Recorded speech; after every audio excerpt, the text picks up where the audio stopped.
इस देश में जन्मे संतों, गुरुओं, मनीषियों को कोटिशा नमन करता हुआ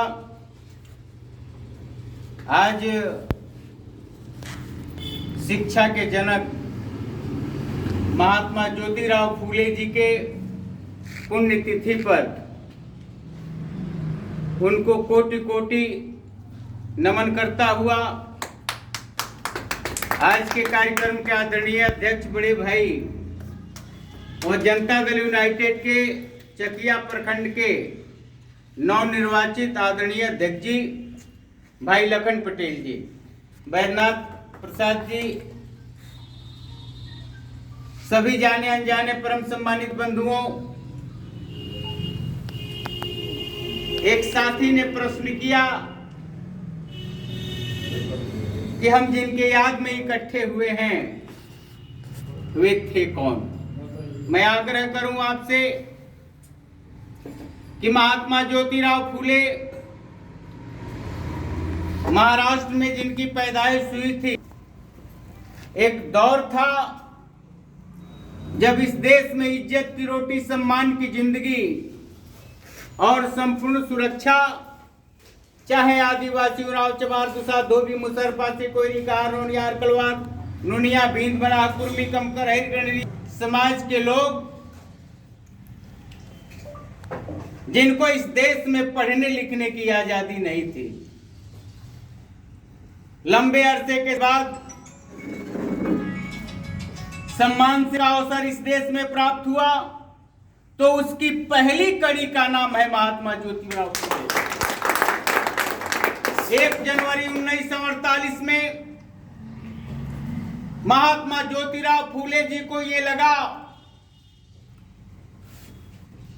कि इस देश में हमारे समाज के दलित शोषित समाज के लोग, जिनके हालात अच्छे नहीं हैं, जिनको पढ़ने लिखने की आजादी नहीं है, उनके बेटियों के शिक्षा करना नितांत आवश्यक है।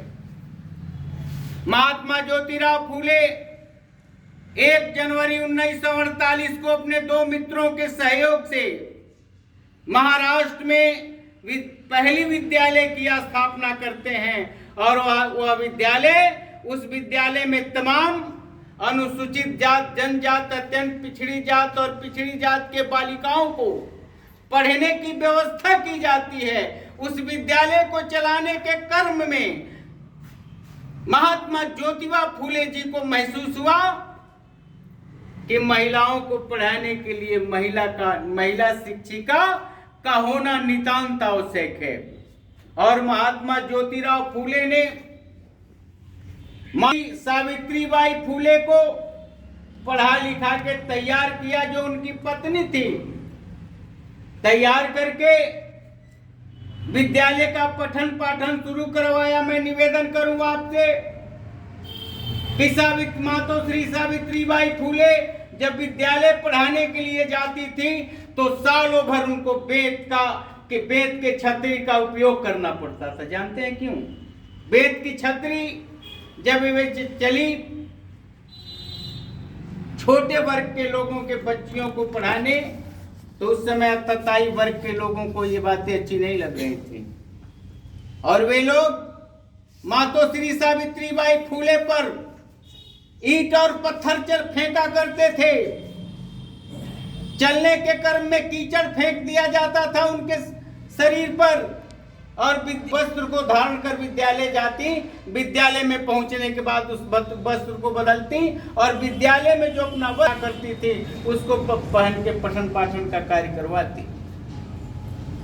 तो मेरा मानना है कि 1848 से 1856 तक, लंबे अरसे तक महात्मा ज्योतिबा फूले, माता सावित्रीबाई फूले के संघर्षों के बदौलत इस देश में आदिवासी उराव चमार दुसा धोबी मुसहर पासी कोयरी कहा नोनियार कलवार नुनिया बीन मला कुर्मी कमकर गणरिया समाज के लोगों को शिक्षा ग्रहण करने का अधिकार मिला। नहीं तो जिस धार्मिक आधार पर भारत चलता था उस संविधान में लिखा है स्त्री शूद्रो नाधित्याम, स्त्री और शूद्र समाज के लोगों को किन्हीं परिस्थितियों में इस देश में पढ़ने लिखने की आजादी नहीं दी जानी चाहिए।